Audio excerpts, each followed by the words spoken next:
I'm not making any money talking these days. Good Christ. I'm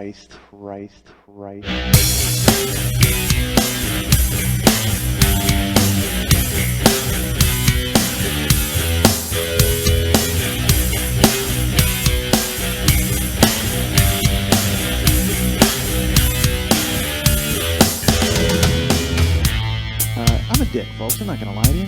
Still am. I guess I am a decent guy because I'm a fucking jerk, and I'm not a jerk. Apparently, I'm a dick. I'm not an awful guy, but I've done so much ridiculous stuff. I'm an awful guy. Hey, what's happening? Mike Schmidt, 40-year-old boy podcast. You know what time it is, folks? 11:12. You know what time it was a minute ago? 11:11. 11. Nobody can say 11 that many times in a row. I just said 11 times in a row. I'm not sure if that's true. I didn't count it. But I know I said 11. That was 11. I counted that time. God damn, I wish this was episode 11. Let's make it. This is honorary episode 11. That's what it is. No, it's 47, which is, you know what that is? 4 11s plus 3. So I don't, you know what? I guess, I don't want to say like Rain Man. I'm kind of like you know, like somebody in the movie Pi, like just constantly doing math and like running around and scrawling graffiti on walls. I'm Goodwill in Good Will Hunting. What was his name? Will Hunting. That was his name.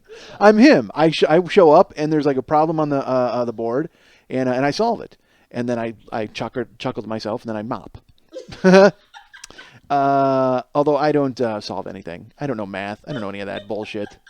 Here's me. This is who I am today. We walked outside, and Karen's like, is that a full moon? I said, no, it's like a moon with a hat on. That's my technical knowledge of astronomy. Copernicus would be thrilled with me at this point. He's like, oh, of course. Young Michael, you think it's a moon with a hat on. Very nice. Very well done. I don't know why Copernicus would be chatting with me. I don't know. Did I take a class from him? I did, at the Learning Annex. Copernicus was teaching a class on astronomy and chapeaus. He was teaching it on... it was a class on astronomy and haberdashery. Astronodashery, that's what it was called, or haberonomy. That's better. It was haberonomy, and Copernicus was teaching it, and I took it. I said, you know what, fuck it, because I don't want to learn about how to build a birdhouse from some fuckhead on my block. No, screw you, Learning Annex. I go right to Copernicus, and I learn about haberonomy. Wasn't he he makes the Egyptian code, right? Hammurabi code. There you go, that's who it is. Hammurabi's code, but not haberonomy. Haberonomy is the study of hats and stars. Okay. And not celebrities either. I mean hats and celestial bodies, folks. Again, still that could be celebrities, celestial bodies. Haha, I'm from the 50s. All right, so it's late is my point. Boy, and it's no longer now it's 11:13. Look at the fun we've had killing that time. Look at that. We went ahead and killed a minute talking in circles. Enjoy yourselves. Circles, shapes, geometry, more Copernicus. All right, so no, because I guess the study of astronomy is math. Yeah, I don't know.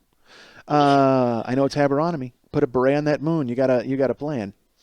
My wife, by the way, thought I was an idiot. All right, so I come to you today, a man who has had his doctor tell him stuff. Remember, I saw the doctor a couple of weeks ago, and the little kid from Where the Wild Things Are was stomping around trying to read an eye chart. And then a nurse was trying to keep him in a box, and I said, give Alan back his crown. He's 5. So we all remember that was a lot of fun a couple of weeks ago. So I had to go follow up with that doctor. I had to go get a blood test because I thought, your friend Mike, that's me, the host, I thought I had diabetes. I wasn't sure. I had like weird back pain, but it was kind of like kidney pain. And then some of you speculated it was a stone, except I haven't had dairy products in 4 years. And by dairy products, I mean milk. I hate cheese. I'm not a cheese guy, though. I don't like cheese. You know what I really hate? Liquid cheese. Holy fuck. I hate liquid cheese.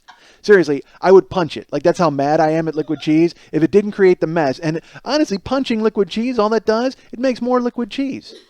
Like, it's a weird consequence of its very genetic makeup. If you punch liquid cheese, boom, more liquid cheese. Although I guess it's the same amount. It's just covering a bigger area. But supposedly that's kind of like making more liquid cheese. It's making a cheesier environment. So I guess the bottom line is do not punch condiments. That's what I would tell you. I wouldn't punch a ketchup. I would, punch a pickle. I'll pickle punch. We've all pickle punched. We heard alliteration was awful a couple episodes ago, and that, but not now. I think pickle punch. That's right on the money. So if you're going to pickle punch, that's fine. Because pickles are condiments, right? Or are they more of a relish tray item? They're an entree on a relish tray. I don't know if a relish tray is broken up into the entree and dessert categories. But if you were, you know what would be the appetizer? The radish.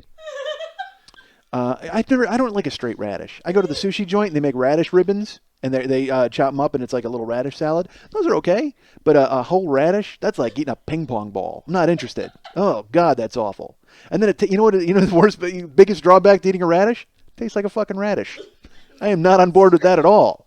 I mean, if you could inject some sort of flavor into it that where it's like, oh, this tastes like chocolate. Fine, I'm in. This tastes like honeycombs. I will eat all of those radishes with milk. Although not in the past 4 years, I might have mentioned, I haven't had any milk in the past 4 years. So if you're going to punch condiments, don't punch the liquid condiments. Punch the solid condiments. Punch, don't punch liquid cheese. All right, so, the fuck was I talking about? Blood work. I had to go get my blood work. So I go to get the blood work, and listen to this. I go to the lab, because that's where they do the blood work, right? Which is good. I have to be honest, I trust it a lot more if they do it in the lab.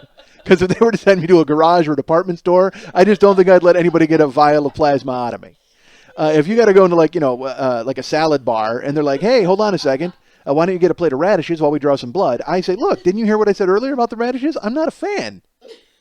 It's like eating a goddamn ping pong ball. Did I cover that? I think I did. So I go to the lab. Again, that's your best place for blood work. Do not go to a garage. So I show up, and you got to sign in, and they make you sit in the little like a chair, which is good, I guess. But what do you want them to do? You have to get into a casket, and then there's a cask. They hook a wine cask up to your arm, and it's the cask of Amontillado, which is an amazing story. Go and look it up. So apparently this show is just going to be me freeforming, and anything that matches, I'm going to spit it out. Anything at all. Oh, who punched the cheese? So, punch solid cheese. You can go ahead and punch solid cheese. I'd throw a right hook at Munster. I'd fucking drop a Munster cheese. Boom. Have a seat. Fuck you, Havarti Dill. I'm putting you right in the gut, knocking all the air out of you. But don't punch liquid cheese. So, at the lab, they go and they tie me off, and which they have to get the blood out of your arms. They do that, and then at the end of it, if you're familiar with giving blood, you have to fast, and I always think for some reason, because it's for 8 hours, you can't eat like after midnight the previous night before you give your blood. I always think too that you're not supposed to drink anything, and I fuck that up constantly because then I will go give blood, and then they're like, "Dude, your blood is the consistency of hollandaise sauce. What the fuck is going on?" In addition to being a fat guy, I can imagine that's why it's happening. But it's like because I haven't had anything to drink in 9 hours or whatever time I get up. So this happened again. I didn't drink anything, and I went and they drew the blood, and everything was fine. And they had to take like 4 tubes of blood, and so I'm watching that squirt out. And then they said, "All right, we need a sample from you." And I said, "What do you mean? What do you like part of my act? What are you talking? I don't know what that means." And she's like, "No, you got to fill a cup. They need a urine sample." Now again, I haven't had anything to drink in 9 hours, and when I woke up in the morning, of course, the first thing I did was go in and overflow the toilet because that's what you do. You wake up in the morning, and then you wake up and you chip some paint, some porcelain off, take a shower, and you get the fuck out of there. So I'm out, man. I mean, my bladder has been wrung dry like a goddamn ShamWow. I mean, it's empty. The Germans always make great stuff. So I'm done. I'm tapped. I got nothing. Plus, they just took blood out of me. The only liquid I have is red right now. That's I wanted to say put that in the cup. You know what I mean? I that's what I got for you. But and even worse, I got to the lab at closing time. So it was they're ready to leave in like 15 minutes. So they hand me the cup. They're like, let's get moving. We're closing. So that's what I need now. Is again, I have no liquid in my body. Then there's pressure to piss in a cup. Seriously? I got to get, 5 Filipino women in smocks staring at me, for Christ's sake? That does not lend itself to being able to perform, as most of your finer porn actors will tell you, because they'll have the cleaning lady sitting there staring. So I go, all right, well, fine, give me the cup. So I go into the room, and it's funny, because then, I honestly, nothing is happening. I'm just sitting there with my cock hanging out, and I'm going, all right, well, I'm waiting for it to just go off, and, is there going to be starting gun, or I'm just sitting, I'm hanging in the breeze and nothing's going on. And then I think of that always that cliche scene where they talk about the guy who has to give a sperm sample, and how he can't get it up or he can't get off because he's got to jerk off into a cup and he's all freaked out. So then I thought, well, why don't I just jerk off into this cup? See if I can like get that rolling. Like maybe that'll, if I start it. Again, it's like pull starting a mower. Like I figure if I could just, if I can just get that going and just kind of jerk off halfway through and then go, all right, well, let's go ahead and switch tubes here and boom, I'll go ahead and be able to piss in the cup. So, thankfully I didn't do that. I mean, that would have been awful. But then even worse, I'm waiting to piss in the cup and they come and knock. They knock on the door. They're like, how's it going in there? What do you mean, how's it going in there? If I had anything for you, I would have fucking brought it out. You think I'm enjoying myself in here? I mean, there's no magazines. There's a mirror that reminds me of my shame. I mean, I don't want to do this. So then finally, I didn't know what to do, so I started jumping up and down, thinking that would somehow set something loose. And I turned on both faucets, and I started to jump up and down. And then that's even worse, because then you catch a glimpse in the mirror, and, my cock's out, and I'm jumping up and down. Like... It's like, what are you doing? I mean, if I did that at home, it would be funny. You know what I mean? If I did it at home, it would be like for a reason. But there I'm doing it, and it's just like, I caught a glimpse in the mirror, and I just went, this is all, thank God they don't have a fucking camera in here, because, and then a part of me thought, maybe they do. What if they did have a camera in there? And again, now I got, the 5 Filipino Supremes in there just laughing their asses off, watching me on some closed circuit monitor. But it worked. I will tell you that, it worked. The faucet going, and then the jumping, something got struck loose. And I pissed in the cup, but only and you've seen the specimen cup. I've had to give a urine specimen before and had to stop because I was gonna fucking overflow the cup. This time I went. I barely filled half the cup. I barely got it done, and then I stood there and I'm like, all right, well this is what they're getting. I hope they can test it. And I put the cap on it immediately to make sure it didn't expire or evaporate. And I ran outside. I ran, literally sprinted. Zipped up, tucked that away, thank God. And the last thing you need to do is have me flying out of there with fucking that swinging in the breeze. And then I stand there with the cup, and they were so excited about closing and ready to go. Now nobody's out there. So I'm standing there with a fucking piss cup, half full, and I'm waiting and waiting and waiting and waiting. And by half full, by the way, that's a little generous. It probably was about a third full. I mean, it was nothing. It was the amount. What is it? When they tell you to take NyQuil, and they give you that little cup that's on the top, it was less than you would put in the NyQuil cup than you would have. That's how much I had. That's all I got. That's all the moisture I had in my body. And sure enough, finally the woman walks in, and I go, hey, I didn't do so great filling this up.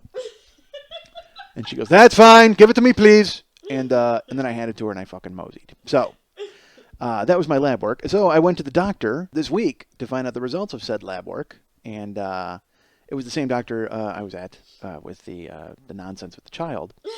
So Karen went with me this time, and then that nurse, the guy, walked out, and he gave me a dirty look, of course, because he recognized me because I was wearing I have a coat that's very, you can definitely tell my coat. It's like it's a brown kind of a suede coat. So it's not like, because most people wear leather coats. For some reason, let's put it this way, this coat is like a brown suede coat, and the first time I wore it and Jimmy Pardo saw it, he walks up to me and he goes, so are we going on a stakeout? How's this working, Serpico? Which was fucking hilarious. And so it's that kind of coat. Like it stands out a little bit, so you kind of know what it is. So that guy saw me, and you know what? It's so funny. Probably wasn't the coat. It was the fact that I fucking yelled at him last time I was in the building. That's probably why the guy recognized me. I don't think it was my coat. I want to blame it on my coat. Certainly my coat is very nice and does draw the eye of the beholder, but I'm guessing that guy might have recognized me because I got in his face in front of a room full of patients.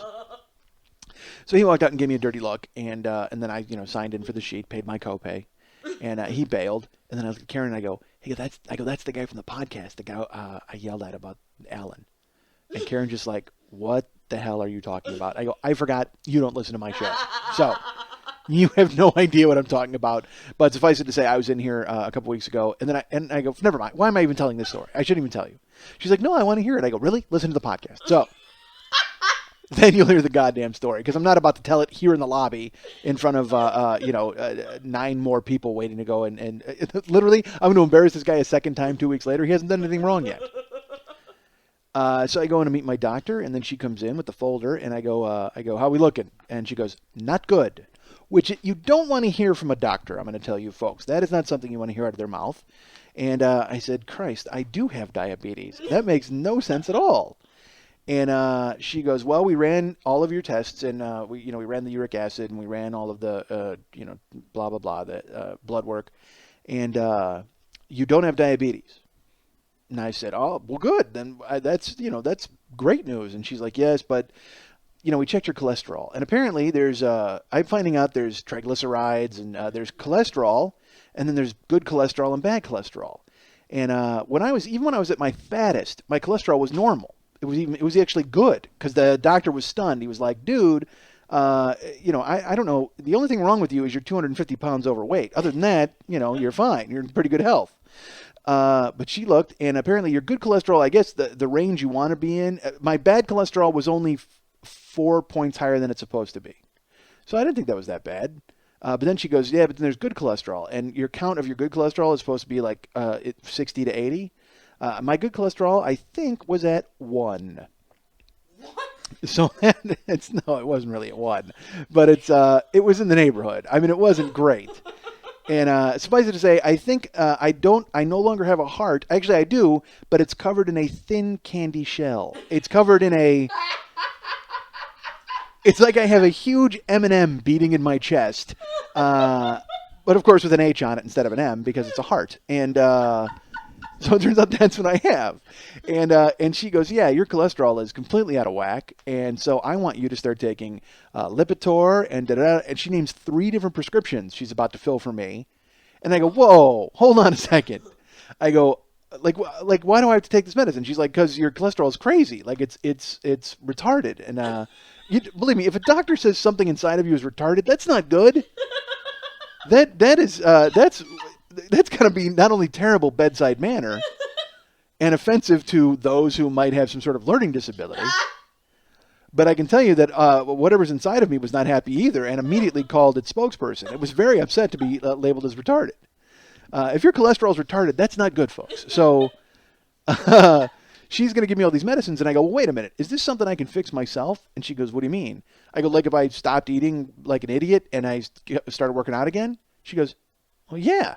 Like she had this look in her face like no patient has ever decided that they should do that. And I said, oh, okay. I go, well, so then that's fine, because I don't want to take this medicine. And she goes, what do you mean? And I go, I don't want to take Lipitor or any of this medicine that you're going to prescribe for me. I would much rather do it myself, the regular way. And she made this face like, wait a minute, are you from this planet? I'm telling you, you have 3 pills that can control this for you. Like, I mean, you probably don't even have to work at it. But she was happy to hear it, because apparently everybody else is usually like, give me the shot, whatever you got to do. Wrap me in bandages and get me the fuck out of here. Whatever it takes. But I'm willing to get on a treadmill. So and then it's so funny. She gives me the speech where she's like, you need to exercise. And I go, that's great. She goes, intensely exercise. Like you need to engage in like an hour to an hour and a half worth of exercise. I go, yeah. I used to lift and do martial arts. I go, I'm fine with that.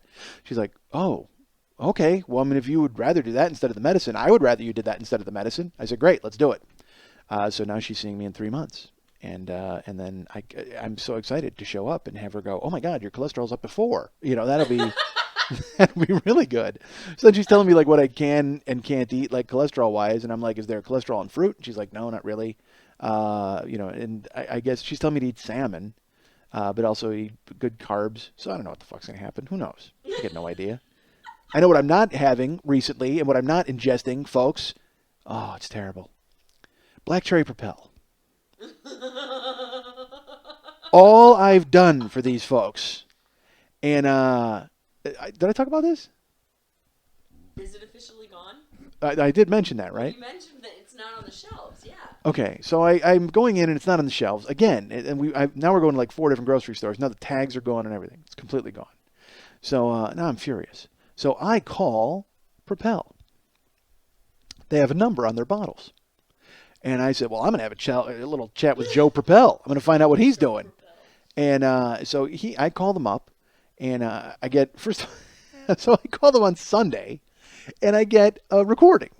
And it says, welcome, thank you for calling the Gatorade Company. Unfortunately, our business hours are between 8 a.m. and 4 o'clock p.m. Central Time, so you'll need to give us a call back during the week when we're open. If this is a medical emergency, please hang up and call this number. What the fuck does that even mean? Who the hell has gone, oh my God, my arm is caught in the threshing machine. Call Gatorade immediately. That doesn't, who, again, you know who does that? Someone with retarded cholesterol. That's who calls up Gatorade in the middle of a fucking, and the number's not even close to 911. That's what I don't get. Like it's 1-877-3-PROPEL. That's not even close to 911. That's way too many numbers to dial if you've got your fucking head caught in a garbage disposal. What the fuck? Who calls Gatorade for an emergency? Tiger Woods? He's the only one I could think of. He and Derek Jeter would call and just go, oh my God, my sweat is all orange. That would be the only thing. That's the only medical emergency Gatorade could possibly help you with. If this, and she repeats it like 3 times. If this is a medical emergency, please hang up and dial, and then does not give you 911. Gives you a different number. Like Gatorade has a team of physicians on call that can help you immediately with any sort of... I almost called it. Honestly, I was going to call it and just go, look, my cholesterol's at 1. I need to find out what I have to do, for God's sakes. Is there anything over there in your Gatorade Fierce line that can change that for me? Who the fuck wants to talk to these people about a medical emergency? Oh, shit. You make juice. You make fake juice with salt in it. That's what you do. You're in, believe me, you are in no shape to handle any sort of medical emergency at all. You make fake juice with salt in it. So, I was stunned by that recording, could not stop laughing at it, and spent an hour debating whether I should call the medical emergency line just to see what would happen. Then finally I waited a day and got through, and I talked to Juanita at Gatorade, and she is just as friendly as she sounds. And I said, look, I drink this Gatorade Propel and black cherry flavor, and it's not in my grocery store anymore, and I need to know if it's been discontinued, because I went onto the website, and they said they had like a flavor called Tropical Citrus, which is not on the shelf anywhere, and I went, oh no, that is taking over for black cherry.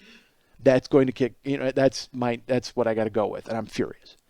So she's like, oh, she's very cheerful, and she puts me on hold, and then comes back and says, oh, well, you know what? They're going to have a new product called, it's black cherry flavor, but it's called Black Cherry Mind, M-I-N-D. And I don't know what the fuck that means. I go, and she goes, it's going to have vitamin E and choline in it. And I said, that's fine. Is it still going to taste like old Black Cherry Propel? And she's like, yes, it should. And I go, good, because I don't know what choline tastes like. But I'm going to assume it's not something I would buy in a flavoring. And she's like, oh, that's so funny, sir. No, I'll tell you what, it's going to be on your shelf. Where are you at? And I said, I'm in 91607. And she's like, oh, well, it started shipping in February. I said, that's great. She goes, so you know what, you probably just missed it on your shelf. I said, no, that probably didn't happen because I can read. I said, there's no tag at all for black cherry. The entire area that normally holds black cherry is empty. And she's like, oh, that's terrible news, sir. Is it really? I know it is to me. To me, it's terrible news. And I guess maybe to Juanita, it's terrible news. Or is she just trying to get me off the goddamn phone? I don't know. But on the scale of terrible news, I would imagine that the lack of black cherry Propel a little low. At least, in my small world, it's huge. But I got to imagine there's a lot of people out there who've lost their life savings who aren't thinking, holy God, my fake black cherry juice is gone. I'm so disappointed. And so she said, well, it's going to be coming soon. So I said, all right. So I went to the grocery store and looked. We went to 3 more grocery stores that day and looked. And but I figured it out. Because then I went to the new Ralph's and now all the lemons are gone.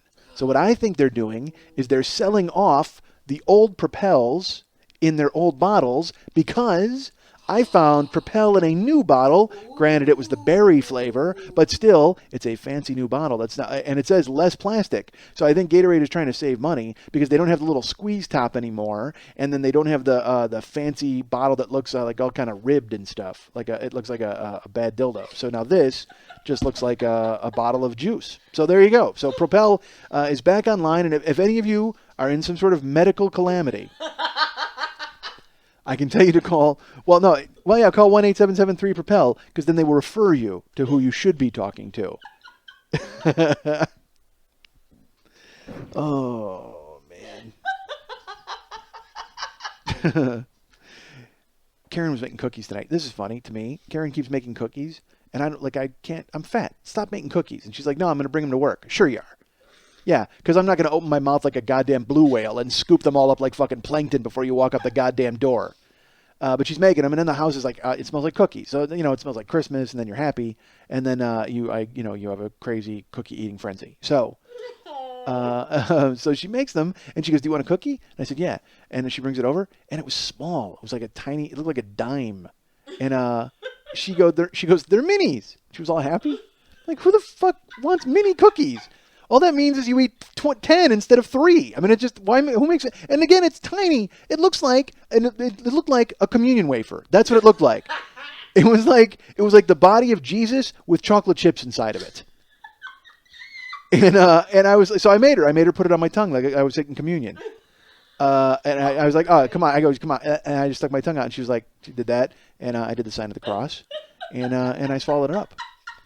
And so it did. It looks like it's the body of Christ with chocolate chips in it. So that's what mini chocolate chip cookies are, because they taste. Because then it gives you that euphoric rush of like, oh, I love the Lord. So that's kind of what it's like. But so it's essentially next time you go and you have communion, think of it with chocolate chips, and you'll just be like, oh, this is so because that's the way to improve communion. If you were to put chocolate chips in it. Or if they were to sandwich, like put that Oreo cream in there, and you get double communion, like like a double stuff of Jesus, and you knock that down. That'd be awesome. Yeah. So I had that today. I had a mini cookie, and then I had one. And again, because I'm really trying not to do that, but my wife's not fucking helping. Terrible, awful. All right. We're trying to figure out what to do on Valentine's Day. We don't know what we're gonna do. We were just looking. Probably just go to dinner and a movie or whatever, and. There was a restaurant we were going to go to that had like a prefix menu, and I shouldn't even fucking talk about this, because I'll tell you this. I think it's no strange, it's no secret to anybody that, money's an issue for all of us. The economy has swallowed most of us up. Well, I find myself in those kind of dire straits myself. And so I actually had it worked out where there was someone who was going to give me a loan. Like I actually had to borrow some money. Didn't have to, but it was, it's not at that point yet, but it looked like this would be a way to alleviate some things. And then this person was going to do that. And then they called me last week, and they're like, hey, yeah, we got to talk. We're still on track. Everything seems to be working out okay. Every time I listen to your show, you're going to concerts, and you're going to Vegas, and you're going out to dinner, and I need to make sure that things are going okay, and this is all going to go into the right place. Really? That's what happened by doing this fucking show. I talked myself out of any sort of financial help I was going to get from someone, because now I have to be babysat from long distance. And I understand it. I mean, I completely understand it, because every fucking story I have, I'm meeting Justin Timberlake at a sushi restaurant, and then I talk about my unemployment. You know what I mean? And so I understand the dichotomy, and I could see why that would throw people off. But I can tell you that, borrowing money alone is rough. I mean, having to make that phone call and then having to deal with that, and because it's essentially someone who's going to help you, and that's great, because very rarely does this happen. Hey, you know what? Is there a way I can borrow some money? Yes. That never happens. There always needs to be a meeting of the minds and a sitting down and a talking, and then commences the eating of shit. That has to happen. And I get that. I completely understand that that's part of it, and that should be done. And also, you should know that my heart's in the right place, and I'm doing things right. I mean, I swear to God, I am, really. Even though it might sound like every time I tell the story I'm out eating spaghetti with the stars, I'm not. I promise. Half the time I'm going to 14 grocery stores to save 30 cents on a bottle of juice. I can't find my proper drink, so I'm drinking tap water now. That's how much of a fucking maniac I am. So please know that I'm not this insane person. So anyway, I can't tell you how uncomfortable that phone call was. Just, hey, we need to talk. Really? We need to talk? That has to happen? Oh, Christ. So now every time I tell a story like this, I'm going to be like, oh God. Actually, my wife and I aren't doing anything for Valentine's Day. We're going to sit in the house and go outside and look at the moon with a hat on. A hat on the moon, not on me. Again, haberonomy. It's the delicate study of haberonomy, folks. So we we were looking. I got this email. We waited at a fancy restaurant once, and I cannot remember for the life of me if I talked about it on here. Did I talk about when we went and you ordered all the cheese? Yes. All right, so we went to a restaurant once, and Lily ordered like 40 cheeses, like just this. And literally, you think that's bad? I just kept punching it all. Wham, wham, wham. Just dropping that fucking cheese. Catch it right on the button. It lights out, fucking Swiss. So this fancy restaurant is in Pasadena, and I got on their email list because I was the one who made reservations for us to go. So they keep sending me emails to try to get me to come back. And again, it's a fancy joint. So they're like, come and enjoy. But the whole thing is they're rustic. So they're like, enjoy artichoke hearts and potted meats. Like I can't even explain it. Like they're all fancy. So now they've sent me this thing, and they have a thing now called the Sunday Session. And the fucking email just drips pretentious weirdo because it's like it says bring your own vinyl and we'll spin it. We got a DJ spinning during dinner. We'll drop some beats while you enjoy some of our cuisine. I'm like, what the fuck? And then it's got a list. It literally lists. Like, here's the music it lists. It's like, oh, man, we'll drop some beats. Our DJ is spinning rocksteady urban lounge and rare funk, Soul Sisters and Golden Afrique. Or Afrique. I don't know how you pronounce it. Afrique. Classic jazz and world beat, reggae, Brazilian jazz, neo-soul, new jazz, down-tempo Afro beats. We'll spin them while you eat. And I'm just thinking, well, you can bring your own vinyl, right? So, you know what? I'm going to fucking show up, and it's going to be like, you know what? I'll have some seared squab and the stuffed foie gras, and you know what? Put Love Gun on. That's what I want to fucking listen to. Here, I brought my Kiss album. Go ahead and throw on Christine 16 while I have about 40 cheeses. Fucking play it right now. I'm sorry, I couldn't afford any classic jazz world beater reggae, but could you make me some black ink risotto while you put Cat Scratch Fever on? Because that's what I'm interested in fucking listening to.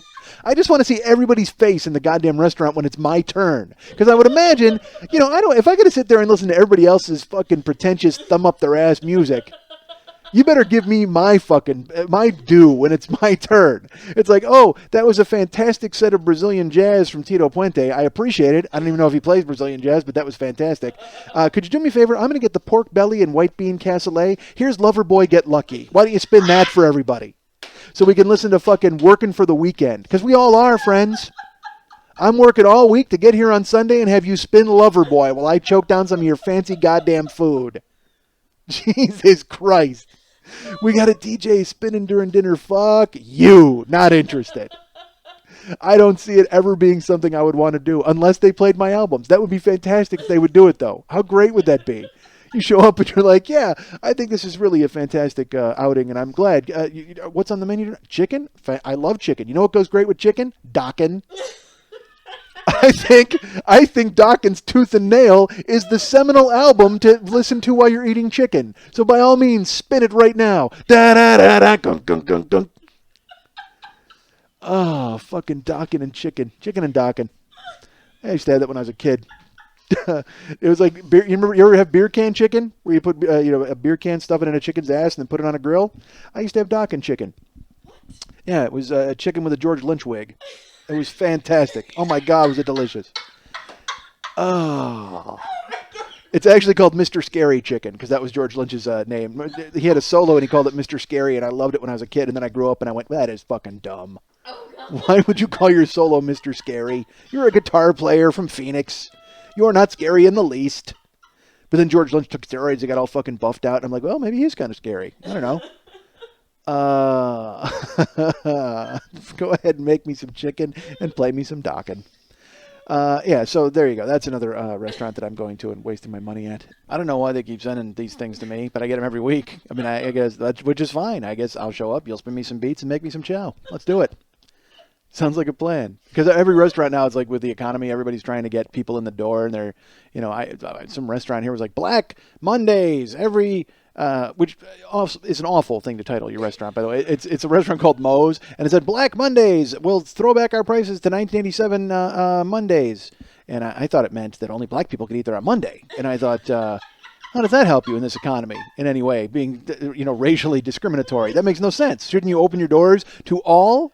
Wouldn't you let everyone come in and enjoy your cuisine? Why would you go ahead and just let African Americans enjoy it on a Monday? That seems like something you wouldn't want to do. It seems like you'd want to open your door to anybody who'd want. Because what if, seriously, white guy shows up, he wants to eat, and then there's like, sorry, your kind isn't welcome here. Really? Okay, well then. I'm probably going to get in trouble for that, right? Should I? I don't think I will. Who knows? Idiot. So I've got that happening where my possible loan person called me to tell me that they listened to my show and didn't like how I spend my cash. That went well. I got it. What else? Oh, I keep getting emails too from my credit card companies, and they're saying, "Do you want to be enrolled in the auto pay program?" Because they really want to make sure you're going to pay your card. Like they want to. Are you sure you wouldn't like to give us the keys to your house or your bank account so we could make sure that we could get paid? Because I mean, things are getting a little iffy these days. Things are a little hinky. So why don't you automatically sign up to give us our money? We need it so bad. I bank. It was so funny. All this stuff was happening, and I'm like, well, at least I'm in like solid banks. Like I'm not in Joe's Corner Bank or whatever the fuck. I'm in bigger banks, and sure enough, Citibank and B of A. That's two of the places where I bank, and they're getting hammered. I mean, they're just getting fucking hammered, and which means I could easily lose $48 at any time. I don't want that to fucking happen. That's gonna be terrible. If these things go under, I am going to lose at least one electric bill payment. That's bad. And then I have credit cards through them too, which so part of me is like rooting for the whole fucking thing to collapse because it's like, hey, do we all get to start over at that point? That'd be great. It's like the end of Fight Club when fucking Tyler blows up all the goddamn credit companies. Oh, yes, let's do it. I think it's a good plan. I'm excited to start over. We need a credit 911. Someone needs to fire their plane into my Citibank account. And what? Come on now. Please, yes, by all means, let's get the plane revved up and crash it right into my credit rating. It looks like I already did, actually. So yeah, go check out my website that proves that it wasn't a plane; it was a truck bomb that went off and blew up my credit rating because it was a conspiracy of some sort and it was an inside job and everybody knew about it. And boy, aren't those people a joy to talk to? Those people were nothings at face value. So what did I do this week? What can I tell you? What can I share? Oh, I know what I did this week. You know what I did this week, folks? And I should say over the past 2 weeks, I answered 500 emails. Wow. A little over 500. Still have some to go. If you have not received a reply from me, I apologize. It's on the way. But I was digging out and writing emails from like August. I mean, it was just this, and so then I have to actually write people and I have to put in the letter. I have no idea if you still listen to the show, but. And then I write them accordingly with a response. So, and everybody's been very kind, and some people I had to write a few times because they had written me several times. So, just know that it's on the way. If you sent me a letter, it's going to get answered. It's going to get answered eventually. I'm down to, I think there's still only like 130 left in my email inbox. So, yes, I took the pickaxe and shovel out and hammered through. So, there you go. Enjoy that. So, please watch your electronic mailbox. Someone actually wrote me back and they go, I had no idea who this was from. Because they didn't. They got no idea. It just says Mike at Mike Schmidt Comedy and it's an urgent note. And then there was one person, this poor person wrote me, and there were 2 people so far that I've gotten to who asked to be removed from my mailing list. Like one person in September. And they continued to keep getting, and so I wrote them a note and I just wrote, an apology. And it said, because that's what I put in the header. I just wrote an apology. And I wrote how sorry I was and sent it. And then it dawned on me, they're not going to read that one either. What the fuck? They want to be off the mailing list. So I thought, well, maybe I should put their name in the header. So then in the next person, there was one other person, and I put it in their header. I wrote their name. And I was like, I apologize. And so then they were nice enough to write me back and say it wasn't a problem. So that was good. But I just felt like such an idiot. It was like, oh, Christ. So there, enjoy that. You've got a letter coming. You will have a letter on the way. That's all I did this week was I answered emails and I watched the Grammy Awards. That was it. There you go. And I didn't want to watch the Grammy Awards. My wife did. I'm not an awards guy. I watch the Oscars like at an Oscar party. But as far as the Emmys and the Tonys and the Razzies and the fucking MTV Awards, like I'll tape it and fast forward through just to see if somebody threw a frisbee at someone or if anything bad happened. Then fine, I know I have it on TiVo and I can see it. As far as watching the speeches and stuff, I could not be less interested. That does nothing for me. It was funny. Karen was watching it and it was funny. They had this is the worst reuniting of a band I've ever seen in my life. They said, ladies and gentlemen, please welcome Blink 182. So Blink 182 comes out, and it's the three guys from Blink 182. It's Travis Barker and Adam and the other guy. And they walk out to the podium, and Travis Barker is like, hey, a lot of great music here tonight. And everybody kind of like cheers, and he goes, you know what? We've decided that we're going to start making music together again. And I don't know if they expected people to leap to their feet and go, oh my God, Blink 182 is back together again. Because what they wound up getting was winds from the resulting yawns downed power lines and overturned cars for fucking 30 miles from the Staples Center. Unbelievable apathy met the Blink 182 announcement. They're just like, yeah, we're getting back together. This collective, just a tornado of yawns approached them on the stage and blew them over. It was beautiful just to see their faces too when they just kind of, Travis Barker just survived a plane crash. And so I guess that was what made him have the epiphany of, you know what? I'm really doing a lot of nothing. I want to get back with my guys from Blink 182. Nobody cares. No one. You're a snot-nosed teenage smart-ass band, and now you're men and you're going to get back together and make music? No one cares. And then the way they treat legends at the Grammys is terrible. Stevie Wonder had to perform with the Jonas Brothers. Did you see that? That's not fair to Stevie. You know why? Because Stevie's blind. He doesn't know who the fuck he's singing with. He's got no idea. They prop him up at the keyboard and they're like, all right, play Superstitious, and then some other people are going to sing with you. And he's like, he doesn't know. He's blind. Again, he doesn't know who the fucking Jonas Brothers are. He doesn't know it's like three white teenagers who he would have no interest in performing with. Good Lord, he might as well, he doesn't know if it's the fucking Jonas Brothers. It could be the fucking, the New Zoo Review. It could be, like Henrietta Hippo and Freddie the Frog up there in fucking mascot costumes singing with him. He would have no idea. He would just be bombing his head back side his fucking side and playing his fucking hits. That's not fair to Stevie, goddammit. And it's funny because at least Stevie wears the glasses, right? Stevie wears the goddamn glasses. On American Idol, there's like a blind dude who's making it through, I didn't watch tonight's show. Well, it's not, spoiler alert, whatever. But, so I don't know if he made the final 36, but I'm down to like the final 72. And there's a blind dude who doesn't wear the glasses. That's creepy. And he looks like Sean Cassidy with like a bad perm, and he doesn't blink. He's just staring forward. He looks like the zombie Sean Cassidy. That's what he looks like. And he's singing, and yes, he can sing fine. That's wonderful, but come on, Blindy, put on a goddamn shades. I honestly, nobody wants to see your weird eyes while you sing, because his eyes are normal. He doesn't have like milky cataracts or any, his eyes aren't like a fucking slot machine spinning around. But he looks, he looks like a guy who can see, but he refuses to fucking blink or focus because he doesn't have any. He can't see. He can't see, but he looks like he can see. I don't like the blind guy. I'm not a fan. And American Idol, I don't like. There's some other fucking wingnut on there. This chick Tatiana, who she's good TV and they put her through. But I'm waiting for her to lose. You can't put her on the live show. You can't, because inevitably people will vote for that train wreck to get it through just to see what's going to happen. She has to. So I don't even know if she made it tonight. I'm hoping she didn't, because I'm looking forward to that epic fucking meltdown. This girl is going to lose it. She might like charge them swinging or just hang herself right there. Like she's one of those people. So I'm looking forward to that happening. Make her sing with Stevie Wonder. He'd have no idea who he was singing with. Let him sing with Blindy from American Idol and this nut bar. Let them all fucking go out and have a triplet. Duet? Triplet? I don't know what that is. But yeah, it was, I don't know. I made up a word. Who the fuck knows? Blindy and the nut bar. That's who it was.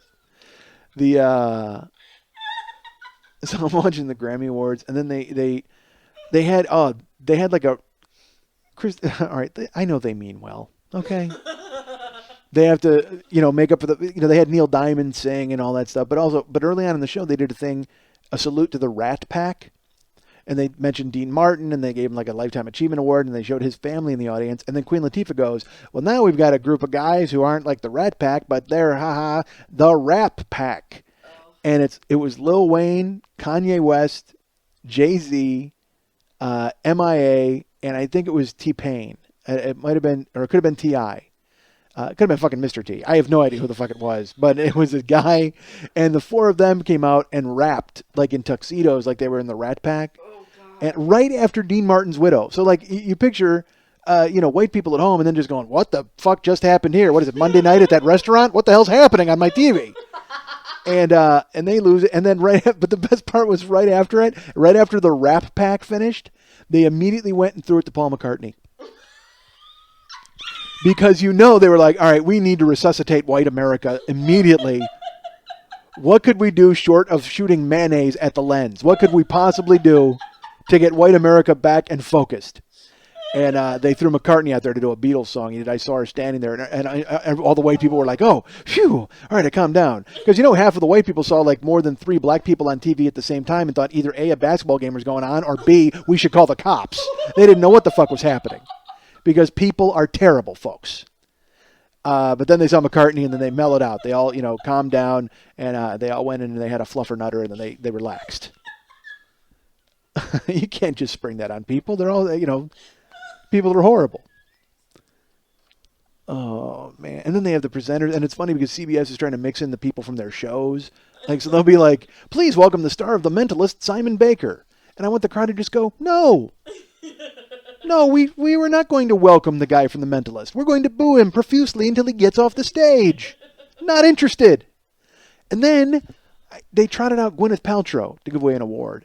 And she came out with her stiff upper lip and her fake fucking accent and, her husband in Coldplay and her daughter Apple. And I'm watching Gwyneth Paltrow. If you watch her for any length of time, not even in a movie, but I mean just in normal life, she comes off as someone who has never lived one moment of real fucking life. Ever.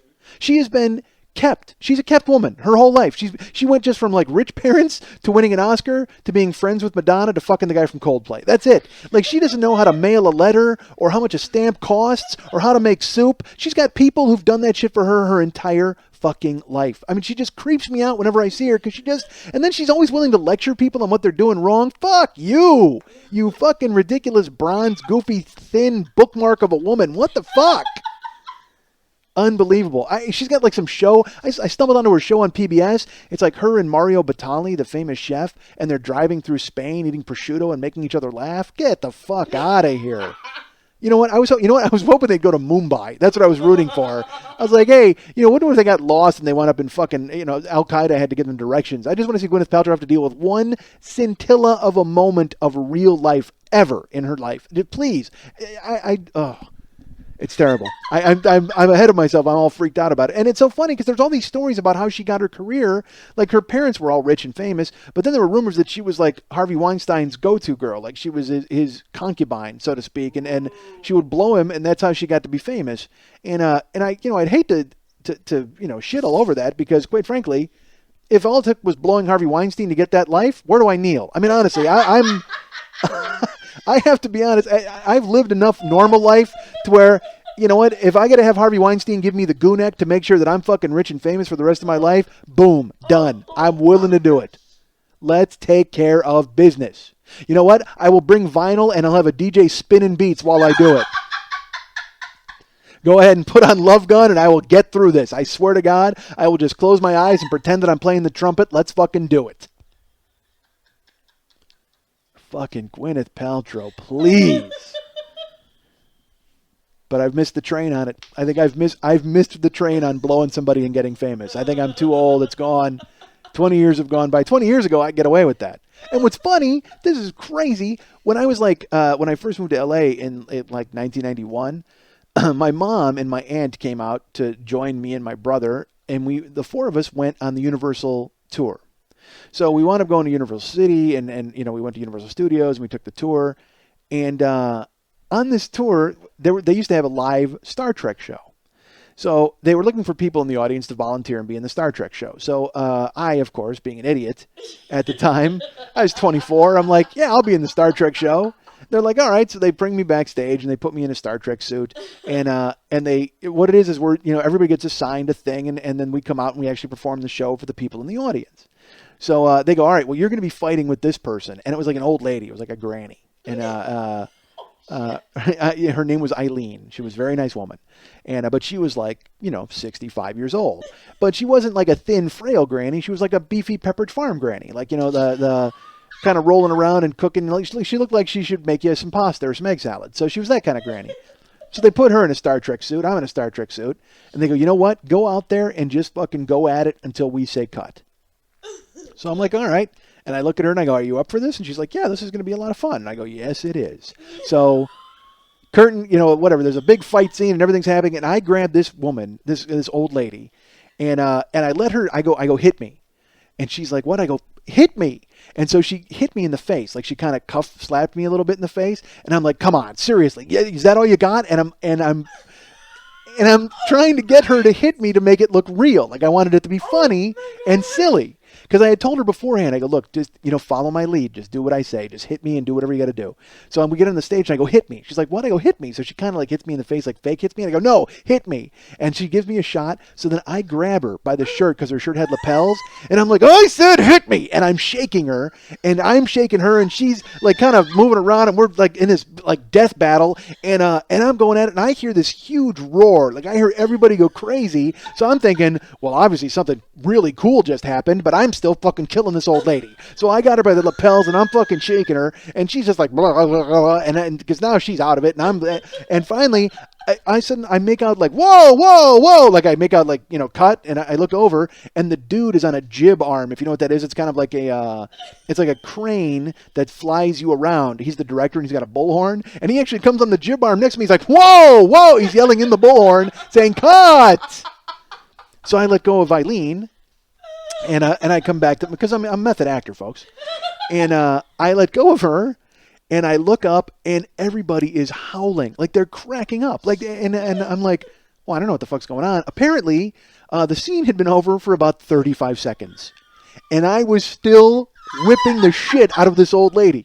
Now, I'm just, because now we've even gone, because in the beginning of the scene, she hit me a couple of times, so I'm sure that was when we were still filming it in the context of the scene, but now, for this, they yelled cut, and I didn't hear it, and I'm just like hammering this granny. So she's laughing, and we're all on board with it, haha, this is very funny. So they all make us go change out of our things, and then they say it takes like 10 minutes to put together the movie, and then they'll show it to you. So I come out from backstage and everybody is high-fiving me. They're like, dude, that was fucking hilarious. They're not saying fucking hilarious because it's families. But I go out to my aunt and my mom and they're just looking at me like, what is wrong with you? And my aunt thinks it's hilarious. My mom does too, but they're also like, you should have seen it. Like you didn't even, like you were killing that lady. Was she okay with it? I go, her name's Eileen. She's really nice. So then they come out to show the movie. And they put it up on the big screen and they edit it. Like the thing is they edit it together with music and stars and they put the scenes together. And all they kept doing was they're showing like the action happening and then the fight happens and they keep cutting to me killing this lady. I mean, and anytime it was literally like, it was just like, oh, like whenever they would show me, the place would go crazy. And it was just, I got this weird visceral reaction out of everybody, and they kept cutting to me in the movie, me killing this lady. And even at the funny thing was, to their credit, then it ended, and it was like everybody went crazy, and they ran the credits, and at the end of the credits, it was me again killing the lady. So they smartly put it in at the end of the credits, which I thought was hilarious. So then at the end of it, you could buy that for $35. And of course, none of us bought it because why would I do that and want that ever again? I'm an idiot. But it's that thing where you walk out, like when you're on a ride at Splash Mountain and they go, hey, you want a picture of yourself looking scared? No, I don't want a picture of myself looking scared for $10. But then later on, you're like, I wish I had a picture of me looking scared. That'd be hilarious. So I did not buy the $35 Star Trek thing. So the rest of the day at Universal Studios, whenever we go anywhere or wherever we do anything, people are coming up to me and going, dude, that was hilarious. Like I'm getting recognized in the park. Like people are walking past, Bugs Bunny to come up to me. It's the weirdest thing ever. And this is crazy 3-card money pin curl mullet Mike. So I'm there and this happens. And then at the end of the night, they're going to go and do. My mom's like, let's go see a TV show because they were giving away tickets to go watch the taping of a sitcom. And I was like, all right, well, I'm up for it if you want to go. And so we went to a taping of a pilot called Dad's a Dog. And it's exactly what you would think it was. Somehow, the body of a man. Like, I don't know if he died and his brain came back in a dog, or there was some sort of wacky experiment. I don't know. But I know it was directed by David Steinberg, and Peter Bonners was involved somehow, if I remember correctly. And I know Mary Edith Burrell was in it, who was from Fridays. And we had to go sit through a taping of that. So we're there. And in between, if you've ever been to the taping of a sitcom or a television show, in between shots, they have a warm-up guy. And he's doing comedy, and he tries to keep you entertained. And he winds up basically handing you candy and making sure you shut up. That's like his whole function. He thinks it's not show business in the least. I mean, he's handing out candy and making you stay quiet. That's it.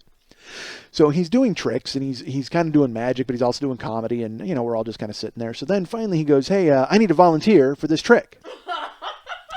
And I'm on the aisle, and so I go, "Well, all right." So I raise my hand, and he goes, "You, sir, why don't you come down?" Now, I stand up, and like a murmur, like a verbal, you can actually hear it, an audible murmur goes through the crowd. That's the fucking guy from the Star Trek thing. Like, for some reason, they remember me because I was killing this old lady. So I go down and I do a sketch with this guy. And basically the sketch is he's going to do magic tricks, and I'm supposed to pretend that I don't know what's happening because he stage whispers to me, pretend you don't see it. Like, he's doing the tricks like this, and then under his breath, he'll say something to me that nobody else can hear. So, like, he has like a pencil, and it's very clear that the pencil went into his sleeve. I know where the pencil went, but he's like, "All right, voila." And I'm like, "Dude, come on. You make a pencil disappear?" Like, I completely play along with this guy, and I'm the perfect foil. Like, I'm not going to lie to you. I was doing very well, to the point where we're getting huge laughs. I mean, like, people are going crazy, and the whole gist of the bit is he makes a pencil disappear, he makes my wallet disappear, he makes a guy's hooded sweatshirt disappear. It's getting bigger and bigger and bigger, and it's clearly he has them, and I see what he's doing, but I'm pretending like I don't know what's going on. People are guffawing. It's crazy how much laughter is going on, and we're all enjoying ourselves. Finally, he gets a shoe from a guy, and he does like a alakazam, whoom, and he throws the shoe over my head, and I physically grab him, and I lift him in the air, and I shake him, and I put him down. Like, because I don't know where the shoe went. And I'm stunned. I'm like, with this slack jaw, I look at him, and I just go, "Come," and I pick him up, and I shake him, and I put him back down on his feet. And when I do that, the place goes crazy. So everybody goes insane. Like, I get a bunch of laughs. Everybody's happy. Everybody's thrilled. And I notice at this time that on the floor, they're ready to shoot, but we are doing so well with the crowd, they haven't stopped us. Like, they let us continue the bit. Usually they ring a bell and then it's like, "All right, everybody calm down." They continue. They're watching us. I'm not fucking kidding. The crew is watching us at this point. All the suits downstairs, all the people, and we killed it. It was really funny. So I go back and I sit down, and my mom is like, "You're a riot. Oh my God." And there's a row of like three rows in front of us. There's a bunch of suits, like people wearing suits, and they're looking back at me, and they're talking, and they're pointing. And I'm like, I'm very popular and talented. I wonder if those people would like an autograph. No, I don't know. That's not what I'm thinking. I don't know what's going on. So suffice it to say, people are, the show continues. It's awful.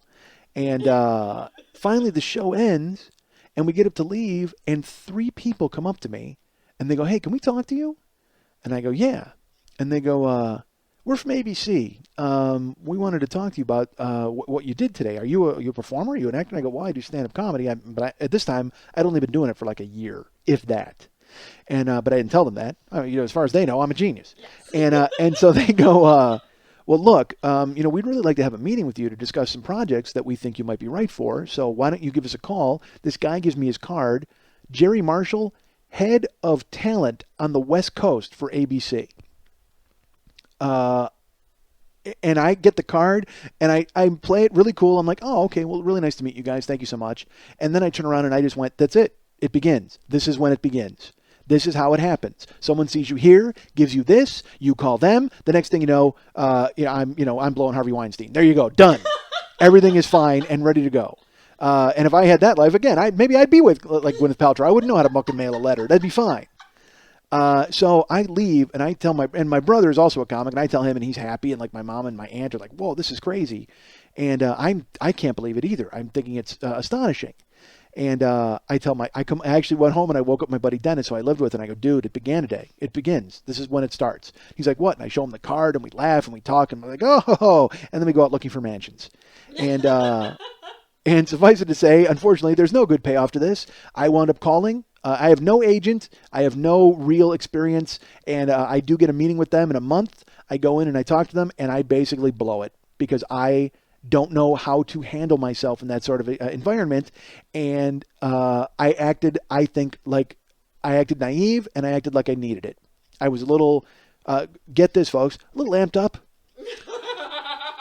Probably spoke a little more quickly than I should. I had some demo that I made myself. I mean, it was just amateur night from the fucking jump. And if you don't think that is one of my biggest fucking regrets, you are insane, because it absolutely was. To get a meeting at ABC, I go down there in my fucking, Caprice Classic, and a meeting I got just from being funny in front of people, and thought it was all going to start, and then nothing came of it. But the reason I bring it up is because I mentioned that Harvey Weinstein was like Gwyneth Paltrow's sugar daddy. This guy Jerry Marshall, it turns out, I find out later, and I think you can Google it and find it out.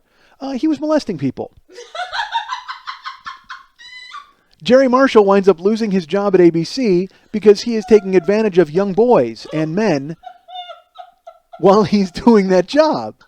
So I don't know if maybe that's why I didn't get the gig. I wasn't as attractive as he thought I was, or my star power had diminished. And I came into the office, and the guy didn't want to. He's like, "No, I can't bang this kid. Let's get him on. He's on the outs." So he cuts me loose, and that's what happens. I didn't play ball. I didn't get the opportunity to play ball because at the time, maybe I play ball. Or play balls, as the case may be. But I never even got the opportunity. I came in and I rushed it, and apparently I wasn't the delicate flower that he thought I was, and he cut me loose. And then he brought in a very young Jaleel White and Urkeled him for about an hour. That might not be true. It might be true. I can't say for sure. But yeah, so I find out later Jerry Marshall was molesting people. So maybe I guess I'm happy I didn't get a job with him, or he didn't. I don't know. I suppose it's certainly better for my, my non-AIDS quotient. my AIDS scale is very low on the chart because I wasn't taken advantage of by this young man. So I came very close to getting a job at ABC, and also came very close to getting banged in the ass, and didn't get either one, sadly, because that's a package deal I actually might have considered. You guys can write me at mike@MikeSchmidtComedy.com, or you can write me at myspace.com/MikeSchmidtComedy. Please remember to go to comedyfilmnerds.com. I will have a review this weekend of The International. Is that what it's called? I don't know. It's about banks. Which I think we've all heard from my financial acumen. There's no better person to go to review a film about banks than myself. And it's funny, now I picture my friend calling me and going, dude, are you going to a movie about banks and you expect me to possibly float you a loan? Really? You're going to... Why don't you talk to some of the fictional banks in that goddamn movie to give you a loan? Wouldn't that work out fine for you? Oh, I'm never getting that loan. So I'm reviewing The International for Comedy Film Nerds. And again, I don't know what I know. It's about an evil bank that kills people, which seems weird and not realistic at all. But it's got Clive Owen in it, so I'm going to believe it. As long as Clive Owen's in it, I'll buy what you're selling. If you've got Clive Owen pitching it, I'm in. So I'll be checking that out and reviewing that this weekend. So let's hope I like it. I can tell you I'll like Clive Owen no matter what he does. So again, write me at mike@MikeSchmidtComedy.com and write me at myspace.com/MikeSchmidtComedy. And remember to write our friend Lily Von Stupp at lily@burlesque411.com, and that's Lili, or write her at, do you have another address that I should be giving out, or just Lily at burlesque411? Lily at burlesque411.com, Lili. And also remember to check out the Monday Night Teas every Monday night at the 3 Clubs on Vine in Santa Monica. That is every Monday night at 10 o'clock. Go and check out our friend Lily getting naked with all of her friends. Not naked. There's strategic stickers and envelopes in place, but you'll still go see a lot of flesh. And also, now Lily is booking another show called The Burlesque After Dark at the Gardenia. And here's where they're holding it, the Gardenia, which I think works out good with the name. So go to the Gardenia Restaurant and Lounge. That is at 7066 Santa Monica Boulevard, West Hollywood, California, 90038. That is Friday nights Friday night, this coming Friday the 13th. Go wear a hockey mask and go enjoy this. And then also go Friday and Saturday, February 20th and 21st at the Gardenia. There's a cover of $20 and dinner and dinner or a 2-drink, whatever. Go to burlesqueafterdark.com. So burlesqueafterdark.com, burlesqueafterdark.com. Go read about burlesque and read about the history of burlesque. The history? That's like Popeye now. The history. Go read about it because and buy a book on burlesque too. She's got books all over here. She'll loan them to you. It's funny. I actually thought about making a book about the show. Like people have asked me, they're like, you should write a book. Like your stories are so great. And I'm like, I thought of an idea. I'm like, what if I transcribed the show? And I was actually going to transcribe all of the episodes and have like, I don't know why, the bound volumes of an idiot. I don't know what it would be. Because, they have the Diary of a Nut and like Seinfeld, they wrote all those things. And Father Guido Sarducci wrote a book about people that are insane. And I thought, well, what if I had the podcast turned into in book form? And first of all, I think it would be awful. Second of all, I think it's expensive because then I was talking and somebody was like, dude, it's like 20 cents a word or an hour, whatever. It breaks down. I'm like 20 cents a word. And I'm wondering, I would try to negotiate with them and I would say, look, what if, is it 20 cents a word but if I use it more than once, is it 20 cents for every usage of that word? Because I would want to negotiate it because I should get a bulk fuck discount on this show. Because by transcribing the show, you could type fuck once and then just hit an enter button and you wouldn't have to type that really. Because, gee, I got to be honest with you. We just sat here and went back and listened to something because there was some editing that had to be done. I'll actually make that a little contest. Try to guess when you go back and listen to this show, try to guess what I recorded after the fact that I forgot to say in the middle of the show somewhere. And then we had to go and Lily had to stitch back in. You'll never guess it because Lily is so good. I should actually make it multiple choice. I can't do that. I won't do that. But there was a line that I thought of after the fact, and I go, look, fuck this. I got to put this in the show. And she's like, I don't think we can do it. And I said, let's try it. So we've just dicked around here because now it's fucking 1 o'clock. So we've dicked around here for the last 20 minutes. And then there's nothing worse than listening to the show in pieces where I have to go back and listen to it. I respect you folks for tuning in and staying tuned in as long as you have because I go back and listen to it. I'm behind. I haven't even listened to the last 3 fucking shows. I haven't listened to 45, 46, or 47. That's this one, 47. I really haven't listened to this one. But I also haven't listened to 40. I'm halfway through 44. That's where I'm at, folks. I got to catch up. But then I was like, I got to transcribe this into a book. And I'm like, I heard myself. I think I said fuck 80 times in 2 minutes a second ago. I had actually, early on in the run, I stopped saying that so much. And maybe I'm fooling myself. Maybe I didn't. But I thought that I did. So by all means, you know what? Let's do that. There used to be a contest when I was a kid on WLS. They had to count the na-nas in Journey's Lovin', Touchin', Squeezin'. You had to count the na-nas, and then the winner got to go to fucking Great America. I don't know what happened. So count the fucks in this episode. And you win nothing, because I'll be honest with you, I'm not going to go back and count the fucks in this fucking episode. But you go ahead and do it. Enjoy yourself, and then let me know how many there were, because all I'll tell you is this. If you write in with the answer of too many, you win. There's no question.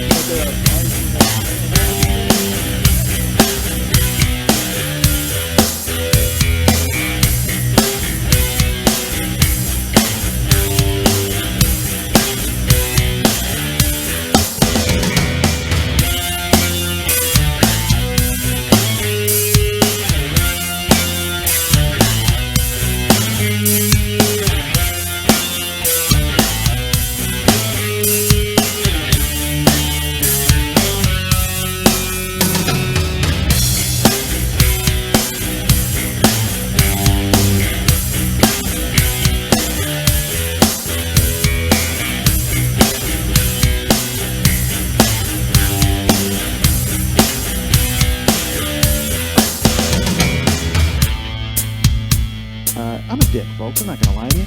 I'm a decent guy because I am a jerk. And I'm not a jerk. Man, I'm an awful guy. I'm not an awful guy. I am not a good guy. But I don't think I'm a bad person overall. So, and go ahead and by all means judge that. I'm kind of a jagoff.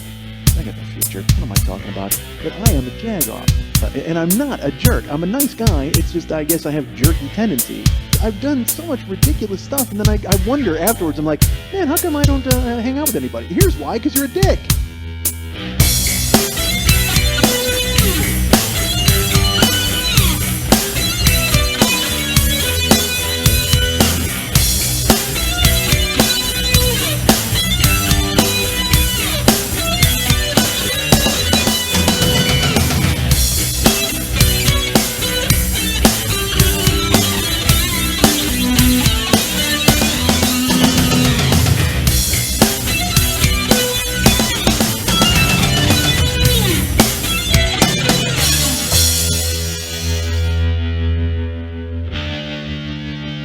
You're finished. You're finished. You're finished. You're finished. You're finished. You're finished. You're finished.